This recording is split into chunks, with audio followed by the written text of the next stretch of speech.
जिंदा है? अपने दिल पर हाथ करके पूछिए, क्या हम जिंदा है? हम जिंदा नहीं है।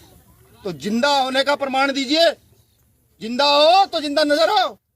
छोटी बड़ी घटनाओं पर उठो, खड़े हो, आवाज उठाओ। आज भीम आर्मी को पूरे देश में सिर्फ इसलिए जाना जाता है कि अगर कहीं रेप होता है तो पुलिस से पहले भीम आर्मी खड़ी होती है, सिर्फ इसलिए जाना जाता है। कहीं किसी की जमीन छीनी जाती है, किसी की हत्या होती है, किसी को नाजायज सताया जाता है, किसी बेटी के साथ गलत होता है, तो वहां भीम आर्मी प्रशासन से पहले पहुंच जाती है। वरना इस देश की सामंती व्यवस्था ऐसी है, इस देश की सामंती व्यवस्था ऐसी है। हाथरस की बेटी 6-7 दिन लगातार सिविल हॉस्पिटल हाथरस में पड़ी रही। भीम आर्मी जब तक एक्टिव नहीं हुई तो उसका सही से इलाज तक नहीं हुआ। ये व्यवस्था है यहाँ की। यहाँ पर गलत काम सही काम सारे जातियों को देखकर किए जाते हैं। यहाँ व्यक्ति की क्षमता का आकलन नहीं किया जाता। उसी व्यवस्था को बदलने का नाम भीम आर्मी है दोस्तों। उस व्यवस्था को हम बदलेंगे, बिल्कुल बदलेंगे, क्योंकि जो लोग उल्टी धारा में बहना जानते हो, जो व्यवस्था के विपरीत चलना जानते हो, जो ये चीजें जानते हो कि उनके बुजुर्गों ने, महापुरुषों ने क्या किया है, वो वाकई इस देश की व्यवस्था बदलेंगे। और हमें खुद पर पूरा विश्वास है, बिल्कुल विश्वास है। बाबा साहब अम्बेडकर को पढ़ते हैं, फूले पेरियार को पढ़ते हैं, सतगुरु रैदास को पढ़ते हैं, गुरु नानक संत कबीर को पढ़ते हैं, बिजली पासी को पढ़ते हैं, उदय देवी पासी को पढ़ते हैं, इन सबको पढ़ते हैं। तो हमें लगता है कि अब हम ही वो लोग हैं जो इस देश की ये जो व्यवस्था है इसको तार तार करके इस व्यवस्था को बदलने का काम करेंगे।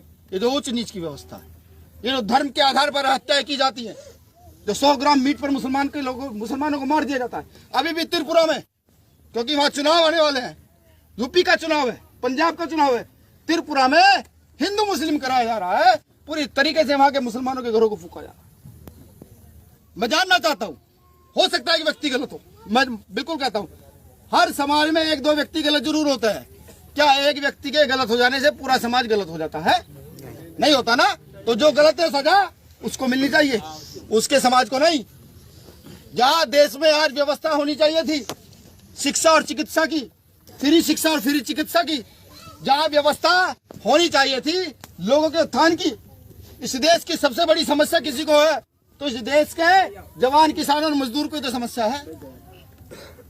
भाई मजदूर 300 रुपए की मजदूरी करेगा, छोटा किसान पे थोड़ी बहुत 10-20 बीघे जमीन होगी, और जो 4th क्लास कर्मचारी है, जो जवान जो बॉर्डर पर लड़ रहा है, उसकी तनख्वाह 20,000 रुपए होगी। कॉन्वेंट स्कूल की फीस जानते हैं कितनी है? एक बच्चे की कम से कम 10,000 रुपए कॉन्वेंट स्कूल की फीस है। 10,000 रुपए, समझ रहे?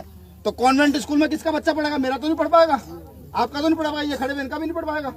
कॉन्वेंट स्कूल में बच्चा किसका पढ़ेगा? उस सामंती व्यवस्था के व्यक्ति का, जिसकी महीने की इनकम लाखों करोड़ों रुपए है। हमारी लड़ाई उनके खिलाफ है, और ये लड़ाई आज से नहीं चल रही है। कोई कहता हो ये लड़ाई हमने नहीं शुरू की, नहीं।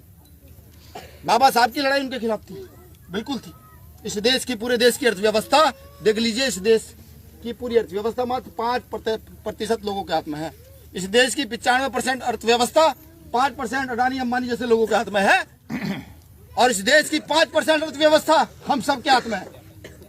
ये मजदूर, किसान, 4th क्लास कर्मचारी, ये फलाने टिकड़े सब लोग जितने हैं, जो झुग्गी झोपड़े पड़े लोग हैं, इस देश की 95% हिस्सा हमारे हिस्से आता है, और इस देश का 95 रुपए पूंजीपति सामंतियों के हिस्से में जाता है। क्यों? सवाल ये, सवाल नहीं पूछोगे? गूंगे बहरे बने रहोगे? कब तक बने रहो गूंगे बहरे? बिल्कुल। आपके हाथ में फोन है, आपके घरों में किताबें हैं, नॉलेज है, जाइए पता कीजिए, गूगल नेट पर सर्च मारिए कि कहाँ की कितनी घन संपदा कितनी है। यहाँ इतने सारे लोग हैं, सरकारी कर्मचारी भी है। मैं सोच रहा था एक आधे IAS भी यहाँ होते तो आज उनसे भी सवाल करता। मैं पूछना चाहता हूँ सब लोगों से, किसी के भाई के पास पेट्रोलियम का कोई ठेका है? मैग्नीशियम का हो, हीरे की खदान में कोई हिस्सेदारी हो, कोयले खदान में हिस्सेदारी हो, लोहे की खदान में कोई हिस्सेदारी हो? क्यों? कारण बताओ मुझे, हिस्सेदारी क्यों नहीं है? क्या हम दिमागदार नहीं है? पूरे दिन जब हम भरी दोपहरी में गेहूं काट सकते हैं, भरी सर्दी में रात को पानी दे सकते हैं, क्या हम उन ठेकेदारों में हिस्सेदारी नहीं कर सकते? क्यों नहीं है? ये व्यवस्था पहले से सेट कर दी गई है कि चंद लोग ही इस व्यवस्था में लिप्त रहेंगे, चंद लोग ही रहेंगे। इस देश की जुडिशरी में मात्र एक जाति के लोगों को छोड़कर, और एक जाति के लोग ही क्या, सिर्फ उनके रिश्तेदारों को छोड़कर। और बताइए इस देश की जुडिशरी में कितने लोगों का प्रतिनिधित्व है? नेट पे निकालिए, बिल्कुल छोड़िए। यहाँ अगर बैकवर्ड के लोग बैठे हो जो कहते हैं चिक चिका हम बैकवर्ड है, मैं उनसे पूछता हूँ, अगर देश में साहब काशीराम साहब ने कहा था जिसकी जितनी संख्या बारी उसकी उतनी हिस्सेदारी, उसी की बात हम कर रहे हैं कि जिसकी जितनी संख्या बारी है वो अपनी उतनी हिस्सेदारी ले। अगर मेरे घर में 4 बच्चे हैं तो मैं 4 बच्चों जितना ये अनाज लूं, 50 बच्चों जितना अनाज ना लूं, समझ रहे हैं? लेकिन हम नहीं समझ पा रहे हैं, हम नहीं समझ पा रहे हैं। कुछ लोग, चंद लोग लगातार हमें लूटते जा रहे हैं। अंग्रेजों से पहले यहाँ सामंती व्यवस्था थी। सामंती व्यवस्था समझते हैं कि गांव में एक ठेकेदार होता था, सारी जमीन उसी के पास होती थी, और अगर थोड़ी बहुत जमीन आप पे होती भी थी तो डंडे के बल पर, बंदूक के बल पर आपसे जमीन अपने नाम लिखवा ले, ठीक। और फिर आप उस जमीन में काम करते थे, आप मेहनत करते थे, और आपको सिर्फ रोटी खाने के लिए दी जाती थी, जिंदा रहने के लिए नहीं, खाने के लिए। वो सामंती व्यवस्था। ये सामंती व्यवस्था आज पुनः भारत पर स्थापित की जा रही है। अडानी अंबानियों को सारी चीजें सौंप दी गई हैं। अगर हम जैसे लोग लड़ते हैं तो 1 साल, 2 साल, 6 महीने, 4 महीने के लिए जेल डाल दिया जाता है। ज्यादा लड़ाई करना शुरू करते हैं तो देश में दंगे करा दिए जाते हैं। तो अब आप समझिए कि भीम आर्मी किस ओर बढ़ चली है। ये तय है, ये तो तय है। 2 साल, 3 साल, 5 साल, 10 साल बाद हम लोगों की हत्या होनी तो तय है, ये तो मैं भी जानता हूँ। लेकिन हमने भी तो प्रण लिया है। बाबा साहब अम्बेडकर को मानने वाले लोग हैं, सरदार उधम सिंह को मानने वाले लोग हैं, भगत सिंह को मानने वाले लोग हैं, माता देवी पासी को मानने वाले लोग हैं। अपने जैसे इतने लोग भारत में खड़े कर जाएंगे कि इस देश की व्यवस्था जिन लोगों के पास होनी चाहिए थी, जो यहाँ का गरीब मजदूर वर्ग है, जो यहाँ का किसान वर्ग है, उसके पास ये व्यवस्था होनी चाहिए थी, तो उनके लिए लड़ने के लिए इतने सारे लोग खड़े कर जाएंगे कि सरकार किसी की भी हो, किसी भी सरकार हो, उनके दिमाग खराब रहेंगे। ये भीम आर्मी के लोग कहां से पैदा हुए हैं?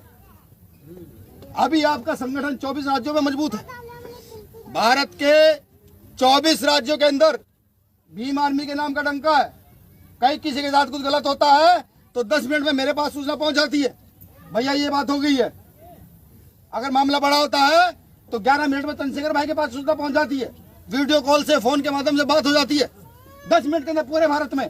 कहीं किसी भारत के किसी कोने में चले जाओ, अगर ये आपके गले में है, आपके पास पैसे नहीं, रोटी नहीं, खाना नहीं, पीना नहीं, कुछ नहीं है, आपकी कोई भाषा नहीं जानता, तो पूछ लेना वाला करके, भाई जय भीम वाले हैं, बाबा साहब अम्बेडकर के लोग हैं, भीम आर्मी के कार्यकर्ता हैं, आपको रोटी, खाना, सोना, पहना सब कुछ फ्री ना हो जाए, मैं भी जाऊंगा। अगर ऐसा मैं ना कर पाऊं तो जूता आपको और सर मारा होगा। बस इतना मैं कहूँ। ये व्यवस्था पूरे देश में खड़ी कर दी है। और ये व्यवस्था किन की है? ये पैसे वाले पूंजीपति की व्यवस्था नहीं है। मैं भी जो अच्छे कपड़े पहन कर खड़ा हुआ हूँ आज बाबा साहब अम्बेडकर के दिन से, ये आप जैसे लोगों ने मुझे दिलवा रखा है। मेरी हैसियत नहीं है कपड़े खरीदने की, बिल्कुल भी नहीं है। मेरे पिताजी ने मुझे घर बना के दे दिया। मुझे पता है मैं अपने सारी जीवन में अपना घर नहीं बना पाऊंगा, खुद का घर नहीं बना पाऊंगा। लेकिन बाबा साहब अम्बेडकर को पढ़ कर ये पता लग गया कि अगर मैं अकेला घर नहीं बना पाऊंगा, इतने सारे लोग जरूर तैयार कर जाऊंगा जो पता नहीं हजारों लाखों लोगों के घर बनवा सकते हैं। मुझे पता है इस चीज, उस चीज की तैयारी में लगा हुआ हूँ। पूरे भारत में संगठन को खड़ा कर दिया है। अभी विदेशों में जैसे नेपाल है, जैसे आपका कनाडा है, जहाँ भारतवासी रहते हैं, जो भारत के लोग विदेशों में स्थापित हैं, उनका भी ये कहना है भैया हम भी अपने देशों में भीम आर्मी को स्थापित करना चाहते हैं, बिल्कुल करना चाहते हैं। लेकिन क्योंकि सबसे पहले मुझे भारत की व्यवस्था बदलनी है। मैं भारत का मूल निवासी हूँ, भारत सही मायने में मेरा है, ये भारतीय इतिहास कहता है। इस देश की व्यवस्था बदलनी है। इस देश की व्यवस्था बदलने में आप सभी के साथ और सहयोग की जरूरत है। जब लगातार लड़ रहे थे, जेल भेज दिए गए, यूपी में मुकदमे लगे, फिर मध्य प्रदेश में लगे, महाराष्ट्र में लगे, हमने अपने नेताओं के सामने खूब हाथ जोड़े कि हम बच्चे हैं, स्टूडेंट हैं, पढ़ाई कर रहे हैं, हमारा रक्षण करें।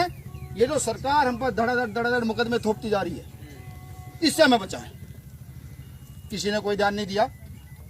सन 2018 में भीमा कोरेगांव हुआ, भीम आर्मी के 10,000 लोगों पर महाराष्ट्र में 2 अप्रैल में 30-40 हजार मुकदमे यूपी में कर दिए गए, मध्य प्रदेश में कर दिए गए, राजस्थान में कर दिए गए, बिहार में कर दिए गए। तो एक चीज समझ आई, सिर्फ एक चीज समझ आई कि सड़क पर खड़े होकर तो चीख खूब मार चुके हैं। अब अगर एक व्यक्ति विधानसभा में भेज दोगे